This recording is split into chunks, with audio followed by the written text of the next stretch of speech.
আসসালামু আলাইকুম, আমি মোহাম্মদ নাজমুল সাকিব। আপনাদের সবাইকে আমার ইউনিক টেক হান্টার ইউটিউব চ্যানেলে স্বাগতম জানাচ্ছি।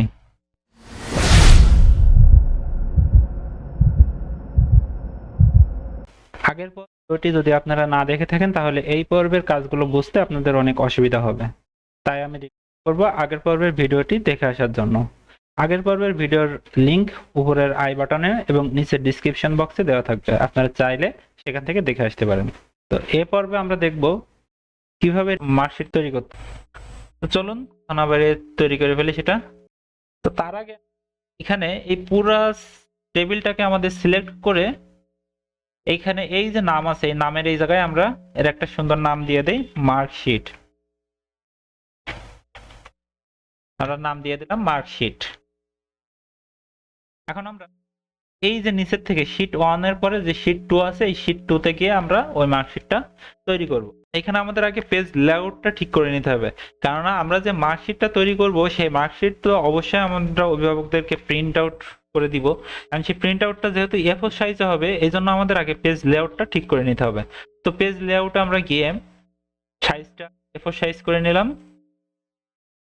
A4 সাইজ করে নিয়ে আমরা এখানে এখন পেজ লেআউটে যদি ক্লিক করি এই যে নিচে এখানে যদি আমরা পেজ লেআউটে ক্লিক করি তাহলে উপরে হেডার সেকশন আসবে। এখন এখানে আমরা লিখলাম মার্কশিট। আর এই যে হেডার প্রথম যে অপশন আছে এখানে আমাদের যদি কোনো লোগো থাকে তাহলে আমরা সেখানে লোগো দিতে পারবো। সেটা কিভাবে দেব, এখানে ক্লিক করে উপরে যে পিকচার অপশন আছে যদি এই পিকচারে আমরা ক্লিক করি তাহলে এখানে আমরা পিকচারের অপশন পাবো। তো আমাদের হচ্ছে কাঙ্ক্ষিত যে লোগো সেই লোগোটি আমরা এখানে সিলেক্ট করে ইনসার্ট করে দিলে পিকচারটা চলে আসবে। তো আমরা চাইলে আমাদের প্রিভিউটা দেখতে পারবো। দেখেন প্রিভিউতে কিন্তু আমাদের পিকচারের সাইজ অনেক বড় হয়ে যাচ্ছে। তো আমাদের পিকচারটা ফরম্যাট করতে হবে। তো ফরম্যাট কিভাবে করব, আমরা এখান থেকে পার্সেন্টেজটা কমিয়ে দেই।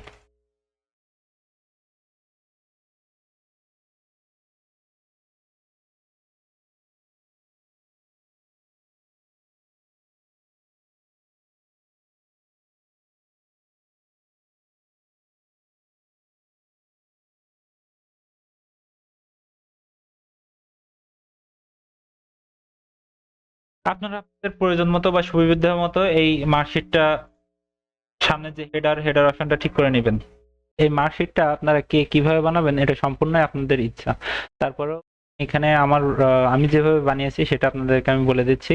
এই যে এখানে লোগোটা দেওয়ার পরে তারপরে আপনারা এখানে প্রথমে আপনাদের যে স্টুডেন্টের আইডি সেই আইডিটা নিয়ে আসতে হবে, কেননা এই আইডির উপরেই ভিত্তি করে আমাদের পুরো মার্কশিটটা চলে আসবে। শুধু আমরা এই আইডিটা চেঞ্জ করবো এবং মার্কশিটের বাকি অংশগুলো চেঞ্জ হয়ে যাবে ওই স্টুডেন্টের নামে। তো আমরা এখানে প্রথমে স্টুডেন্টের আইডিটা নিয়ে নিচ্ছি। স্টুডেন্ট আইডি নিয়ে নিলাম। এখন এই ঘরে আমরা একটা স্টুডেন্টের আইডির লিস্ট তৈরি করব।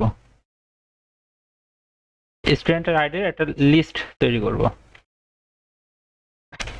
তো লিস্টের জন্য এই সেলটা সিলেক্ট করে আমরা উপরে মেনু বার থেকে ডাটা অপশন, ডাটা মেনু থেকে ডাটা ভ্যালিডেশনের ভিতরে ডাটা ভ্যালিডেশনে ক্লিক করার পরে অ্যানি ভ্যালুর এই জায়গায় আমরা লিস্ট নিব। লিস্ট নিয়ে এখন এই সোর্সের এখানে ক্লিক করে শীট 1 এ যাব, যে এই যে এগুলো সবগুলা সিলেক্ট করে ইন্টারপ্রেস করব। করে এখন ওকে করে দিলে দেখেন এখানে একটা অ্যারো চিহ্ন চলে আসলো এবং আমাদের স্টুডেন্টের আইডিটা ডাইনামিক্যালি এখন চেঞ্জ হচ্ছে। এখন আমরা এখানে দুইটা করে সেল নিয়ে স্টুডেন্টের নেম, আইডি, ক্লাস এগুলা লিখবো। তো আমরা এখানে দুইটা করে সেল সিলেক্ট করলাম। সিলেক্ট করে হোম অপশন থেকে মার্জ এন্ড সেন্টার। এখন এখানে আমরা লিখবো স্টুডেন্টের ক্লাস।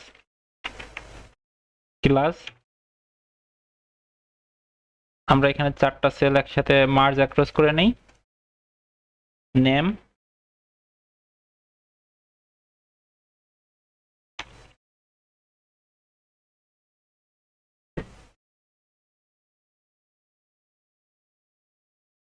এখানেও আমরা দুইটা করে সেল নিয়ে মার্জ অ্যাক্রস করে দিব। এখন এটা আমরা একটা বর্ডার করে দেই যাতে দেখতে একটু সুন্দর লাগে। বর্ডার করে দিলাম। এখন এইখানে আমরা আমাদের যে গ্রেডের যে পার্সেন্টেন্সের উপর ভিত্তি করে আমরা গ্রেডটা লিখবো, সেই পার্সেন্টেন্সের এবং গ্রেডটা আমরা এখানে লিখে দেব। তো আমাদের প্রথম যেটা ছিল সেটা হচ্ছে 70% টু 80%। এটা হলে সরি একটু বলছি, সেটা হচ্ছে এটা পরে হবে আর কি। এখানে প্রথম যেটা হবে 80% টু 100%, এটা হচ্ছে এ প্লাস। এখন আমাদের এখানে সাবজেক্ট ভিত্তিক যে রেজাল্টগুলো সেইগুলো আমাদের এখানে দিয়ে দিতে হবে। দুইটা সেল একসাথে সিলেক্ট করলাম, সিলেক্ট করে যেহেতু আমাদের 4টা সাবজেক্ট, তো আমরা 4টা সেল একসাথে সিলেক্ট করে মার্জ অ্যাক্রস করে দিই এখান থেকে। এখন এখানে subject name, subject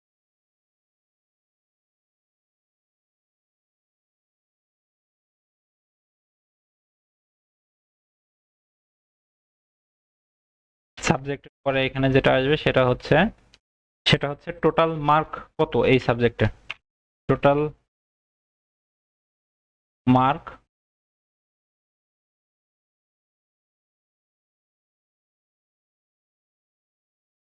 obtain mark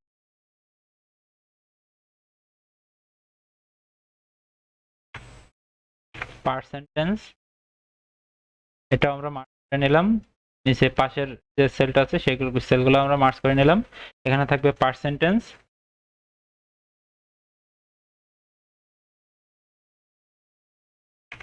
এবং গ্রেড।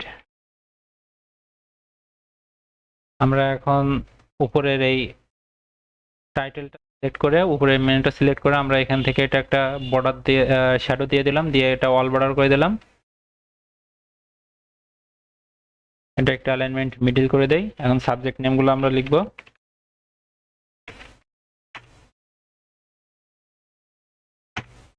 টোটাল মার্ক প্রত্যেকটাই যেহেতু আমাদের 100 করে, সে আমরা 100টা লিখে দিচ্ছি।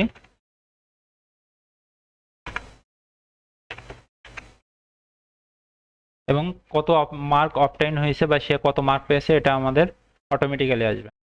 তো আমরা একটু সুন্দর দেখানোর জন্য পুরোটা সিলেক্ট করে আমরা অল বর্ডার করে দেই। এখন তারপরে এখানে থাকবে তার স্ট্যাটাস। স্ট্যাটাস মানে সে তার যে রেজাল্ট সেটা এক্সিলেন্ট, গুড না ব্যাড না পোর, এটা এখানে থাকবে। এবং নিচে আমরা এখানে রাখবো প্রিন্সিপাল সিগনেচার।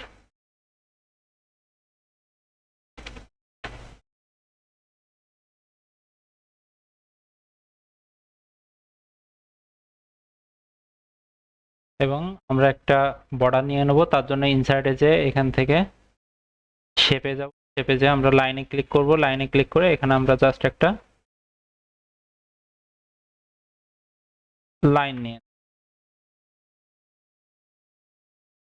লাইনটাকে আমরা সিলেক্ট অবস্থায় রেখে এখান থেকে এই যে শেপ আউটলাইনে গিয়ে এখান থেকে ড্যাশে ক্লিক করে ড্যাশ নিয়ে নেব এবং কালারটা আমরা ব্ল্যাক করে দেব। এখন দেখেন আমাদের মোটামুটি রেডি। আমাদের শুধু এই ইয়ারটা চেঞ্জ করে, আইডিটা চেঞ্জ করলে আমাদের পুরো মার্কশিট চলে আসার কথা। তো এখন আমরা সেটা কিভাবে করব? এটা আমি একটা কালার দিয়ে নেই। হ্যাঁ, আমাদের পুরোপুরি রেডি। তো সেটা কিভাবে করব? সেটা হচ্ছে আমাদের এই আইডির থ্রুতে, তার মানে এই আইডিটা আমাদের লুকআপ হিসেবে থাকবে। তো আমরা এখানে যে ফর্মুলাটা ইউজ করব সেটা হচ্ছে ভ্যালুকাপ। ক্লাসটা আমরা ম্যানুয়ালি দেব, যেহেতু ক্লাস 8 এরটা করতেছি এই জন্য ক্লাস 8 ম্যানুয়ালি দিয়ে। এখন আমাদের এখানে একটা ফর্মুলা বেস করতে হবে, সেটা হচ্ছে ভ্যালুকাপ। তো আমরা ফর্মুলাটা নিয়ে নেই, তার জন্য ইকুয়াল দিয়ে ভ্যালুকাপ নিয়ে এখন আমাদের ভ্যালু, ভ্যালু কোনটা হবে? এই যে এইখানে এই সেলে যে আইডিটা থাকবে সেটা হচ্ছে ভ্যালু থাকবে। তো এই সেলটা নিয়ে এখন এটাকে আমরা F4 প্রেস করে লক করে দেই, দিয়ে এখন কমা, এবং এখন টেবিলারে, টেবিলারে আমরা একটা যে টেবিলটা আমরা আগে ক্রিয়েট করছি, এই যে এখানে এই যে এটা যেটা আমরা ক্রিয়েট করছি এটা আমরা একটা নাম দিয়েছিলাম। তার নামটা এটার নাম ছিল মার্কশিট। তো আমরা এখন সেই মার্কশিটটাতে যাব।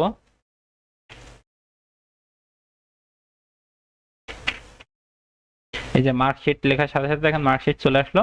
এখন এটা সিলেক্ট করে টেবিলারে আমাদের সিলেক্ট করা হয়ে গেছে। এখন কলাম ইন্ডেক্স কত কলাম ছিল, আমাদের এই কলাম নাম্বারটা আমাদের জানতে হবে যে এই মার্কশিটে স্টুডেন্টের নেমটা কোন নাম্বার কলামে ছিল। এই যে দেখেন বি, বি মানে 2 নাম্বার কলামে। এখন সেই 2 নাম্বার আমরা এখান থেকে লিখে দেব 2 দিয়ে এখন অ্যাপ্রোপ্রিয়েট ম্যাচিং এর জন্য আমরা 0 দিয়ে ব্র্যাকেট ক্লোজ করে এন্টার প্রেস করব। দেখেন স্টুডেন্ট 1 চলে আসছে। এখন যদি আমি এখান থেকে এটা চেঞ্জ করি তাহলে স্টুডেন্ট 2। এখন ঠিক একইভাবে আমরা এই রুলসটা আমরা ড্র্যাগ করে নিচ পর্যন্ত নিয়ে যাব। নিয়ে যে এখানে শুধু আমরা কত নাম্বার কলামে ছিল 3 নাম্বার, মাদার্স নেম আমরা 4 number, date of birth 5 number, আমরা শুধু এখান থেকে কলামের যে নাম্বারটা সেটা চেঞ্জ করে দেব। তো 3 এন্টার প্রেস করলাম, 4 এন্টার, 5 এন্টার। এটা ভয় পাওয়ার কোনো কারণ নেই, এটা হচ্ছে ডেটের ভ্যালু। আপনারা এই সেলটা সিলেক্ট করে কন্ট্রোল থেকে কিবোর্ড থেকে কন্ট্রোল অন প্রেস করলে ফরম্যাট এখান থেকে ডেট নেবেন। ডেট আপনাদের ডেটের যে ফরম্যাট যেটা পছন্দ হয় সেটা সিলেক্ট করে ওকে করে দিবেন। দেখেন ফরম্যাটটা চলে আসলো। এখন এইখানের এই ফর্মুলাটা পুরোটা কপি করে এন্টার প্রেস করে এই যে অবটেইন যে মার্ক, এই অবটেইন মার্কের এই জায়গায় এসে পেস্ট করবেন। অবটেইন মার্কের এই জায়গায় এসে পেস্ট করবেন। এখন আমাদের এইখানে এটাও দেখতে হবে যে এই অবটেইন মার্কটা কত নম্বর কলামে ছিল। তো অবটেইন মার্কটা ছিল 1 2 3 4 5, বাংলা 6, ইংলিশ 7, ম্যাথ 8, সায়েন্স 9। তো আমাদের সেইভাবে এখানে কলাম রোজটা আমরা এখানে এসে ড্র্যাগ করে নিচ পর্যন্ত নিয়ে গেলাম। নিয়ে যেয়ে এখন এইখানে শুধু আমরা কলাম নাম্বারটা চেঞ্জ করে দেব। তো কত নাম্বার ছিল আবার একবার দেখে আসি। 1 2 3 4 5 6, 6 নাম্বার। 6 enter,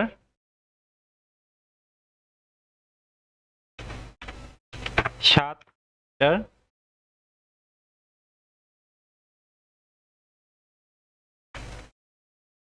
8 enter, 9 enter. দেখেন অবটেইন মার্কগুলো এখানে চলে আসছে। এখন সে কত পার্সেন্ট গেইন করছে সেটাও আমাদের অটোমেটিক্যালি এখানে নিয়ে আসতে হবে। তো তার জন্য আমরা এখানে রুলসটা পেস্ট করে এন্টার প্রেস করলাম। এখন আমাদের অবটেইন মার্কটা টোটাল মার্ক কত পার্সেন্ট ছিল সেটা কয় নাম্বার কলামে, এখান পর্যন্ত 9 10 11 12 নাম্বার, এবং গ্রেডটা 14 নাম্বার। এটা 12 নাম্বার,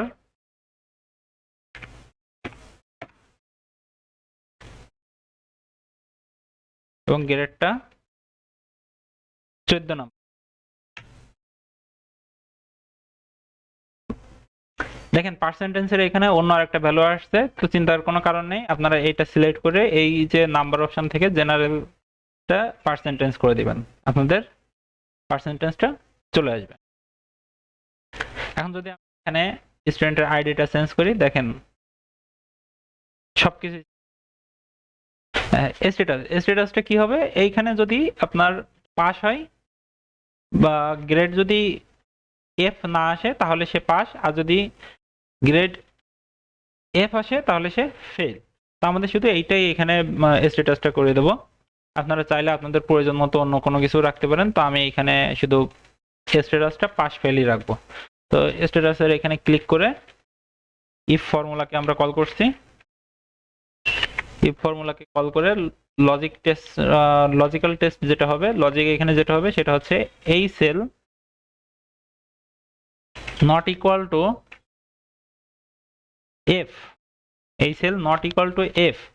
যদি এফ না হয় ওই সেলের ভ্যালুটা, তাহলে কি হবে, তাহলে হবে হচ্ছে পাস। আর যদি এফ হয় তাহলে হবে ফেইল।